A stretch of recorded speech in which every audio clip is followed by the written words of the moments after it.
put it on tape. We had to show them. We had to talk them through it and just say, this is what you have to be doing. Why are you backing away? Why are the bigs coming up late? Why are you not talking? And again, this is still, we're a team that's trying to work through all kind of stuff. So they came out in the second half and played it and made that.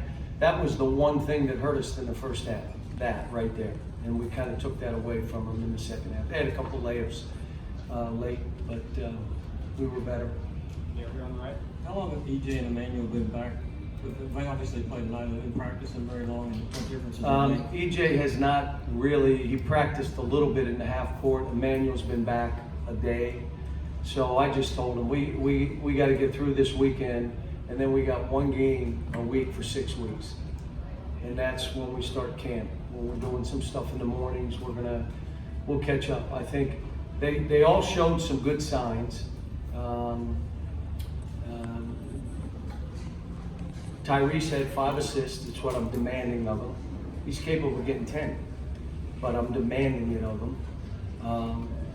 I think Ashton's still a little bit undisciplined, both offensively and defensively. He's got to tighten it up. Nick's getting better, but there was again, we only get 6 offensive rebounds. Come on. I mean, it's not like we made every shot. We shot over 50%, but there's still 25 rebounds and you get 6. That's not acceptable. It's just not. So I'm telling them, whoever in this room wants to play more, offensive rebound. And I'm going to leave you in the game. That's rough. It's hard. Can I just shoot some threes? Got Larry on the left. John, you talked a little bit about Khalil and what your message that you're trying to get to him and how he seems to be receptive to what you are or aren't saying at this point. He's just got to figure stuff out. The game's happening. Here's what I told all these guys. What got you here, you can't play that way here. You're talking about older players, more structure. The game is way faster. Guys are in way better shape. So the things you got away with in high school, you're going to be uncomfortable for a while because it's stuff you've never had to do. He's capable of being that defender, net rebounder, and you saw some offense today, things that he's capable of doing. But we also had 20 assists, which is why he and Keon and other guys had shots and plays. We finally passed the ball to each other.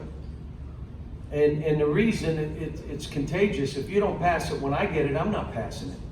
And so then somebody watches the game and says, look, 5 guys out there playing for themselves.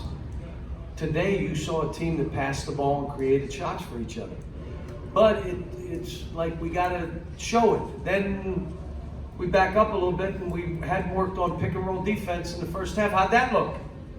So then you got to talk about that. Now we got to just, our zone offense. You're trying to get us to go man and pass the ball. And it just, there's a lot of stuff that we're throwing at these kids.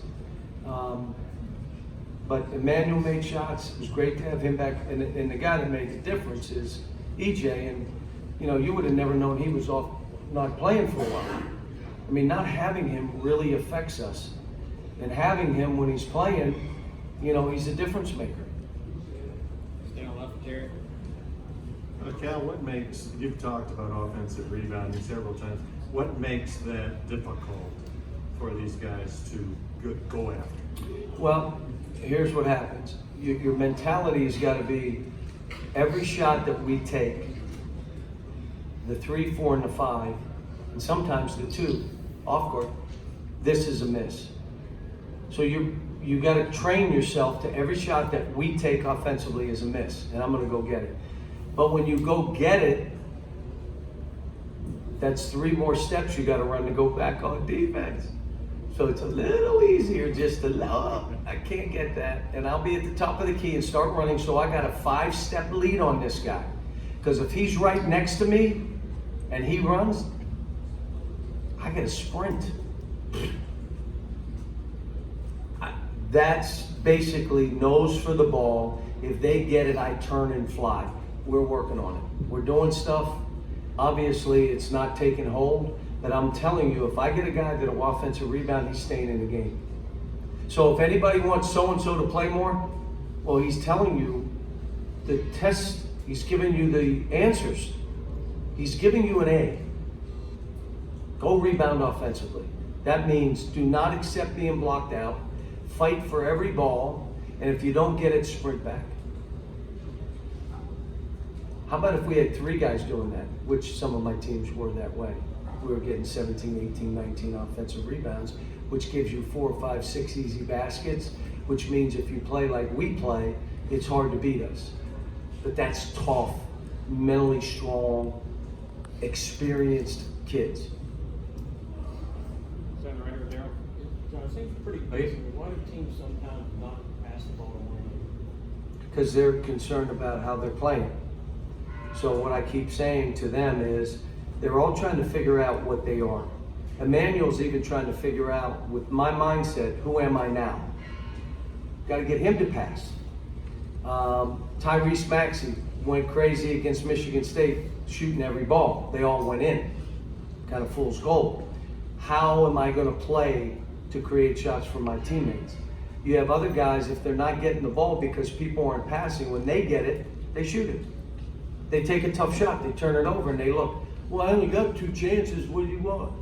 We're not a team yet. But today we made strides. We made some strides defensively too. Right here, Keith. Hey John, how good was it to see Nick play the way he did after he played in the last game? No, Nick's capable. You know, he gets tired. I played him 32 minutes, but he gets tired. He's not the same guy. But when he's alert and active, his minutes should be about 28 minutes a game. Those extra 4, he fouls at half court, exhausted, just grab the guy. I mean, all that kind of stuff. Late to guard his man in the post, leaves his feet when the guy ball out. All that stuff happens in those extra 4 or 5 minutes. Short of that, I don't know if you remember the play in front of their bench where the guy went down the sideline, he showed hard. The guy then went off the middle on the dribble, wasn't his man. He showed out there. The guy threw it back and the guy drove baseline and he blocked it. All in one play. Which shows you he can do that, but not when you're mentally exhausted. You need to come out. And we got the guys. We got enough guys. We're not playing with 7 like we did last game. Back to Jerry on the left.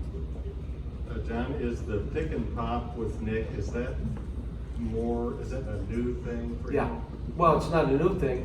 When he's in practice and everything we're doing, he's leading us in shooting, then he's going to shoot. I'd like to get more shots. Make more shots, and then you'll get more shots. You're not going 1 for 9 and say, well, let me shoot more. He's making shots, then we'll get it. So he missed a shot at the elbow. We ran a play for him, and instead of shooting the ball, again, it shows where he still is right now. He tried to drive it and turn it over. What are you doing? That's for you to shoot. So then we ran it again and threw it to him, and he made it. Well, why didn't you shoot the last one? Well, I missed the last one, so I was kind of afraid to shoot. What? We're not, we don't have amnesia yet. We don't move on to the next play. I keep telling the guys, shoot the ball straight. I don't care if you miss it or make it, shoot it straight. Part of the reason we can't rebound, when you miss a ball left or right hard, like it just has no chance of going in, it doesn't bounce the way you can rebound. It comes off like a bullet. Bing! Well, you ain't offensive rebounding that, my man. Shoot the ball straight. You can't miss left or right. You can miss. You're not going to make every shot. Just shoot it straight. Back to Jerry. No, this is a little off subject, but I'm Really? sorry. I'm surprised. Never heard you off subject. It is basketball.